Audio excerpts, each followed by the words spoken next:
Hello everyone, Nick here. Hope everyone is doing well today. I am back with another book review of the book A Wrinkle in Time. The book has appeared back in popular culture again thanks to the show Stranger Things. I had read this book in school and I wanted to revisit it due to the resurgence in popularity, and I decided to listen to it. And I have to say, I enjoy it every time I read it. I think the first time I read it in school, I thought it was just okay. I didn't think it was terrible. I didn't absolutely love it. But I read it just a couple years ago when the 18 film came out, maybe a little bit after that, after that newer film came out. I, reread it. I enjoyed it, and I went and actually read almost all of the other books in the quintet. I think I stopped at Many Waters. I think I got bored with it or something, but yeah. And so this time around, I decided to listen to it. It was really a good book to listen to. I love how imaginative it is. I love the characters of Mrs. Whatsit, Mrs. Who, Mrs. Which. Love their quirky personalities, but their tremendous power they have. I really thought it was interesting, like kind of the surreal being that Mrs. Whatsit becomes, like the centaur creature with the wings in the book. Yeah, I just love like the oddities like that in this book. Other group of creatures I really like. The beasts they meet when escaping it the first time, with Aunt Beast, the hairy tentacle monsters, and how I feel like normally those out there creatures would come off as maybe hostile, or we would see them as hostile.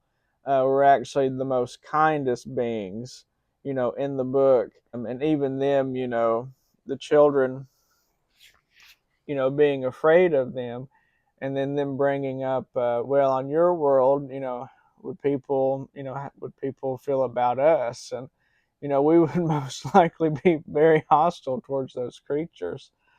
But I love that idea, and I think just the overall theme of individualism.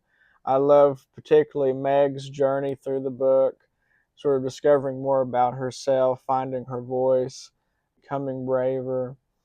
Idea of the darkness in this book, particularly the entity known as it, and sort of how he communicates through the man with red eyes.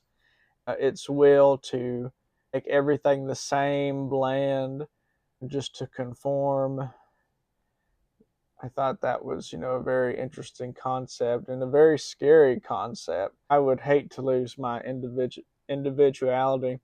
And I love the book really encourages you to be imaginative, to kind of maintain that childlike state of thinking and knowing that it's okay to be different, and you don't have to conform to everyone's way, or the way that society wants you to. And I think that something that I have had, and not wanting to be the same and follow the same traditional rules. A very nice cast of beings. I enjoyed the actors of the children, particularly Charles Wallace and his special gift, and him being very unique in that regard.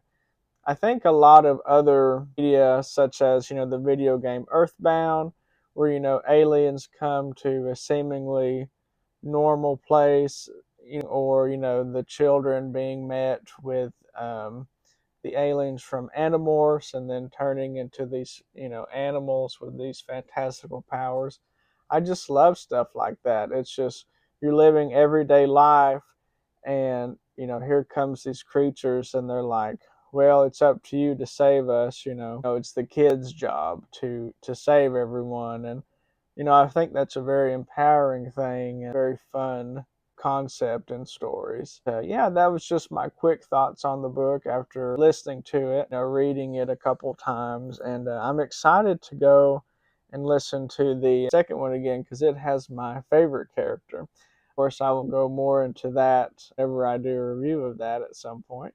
But yeah, thank you all for watching. Stay tuned for my next book review. Thanks. Bye.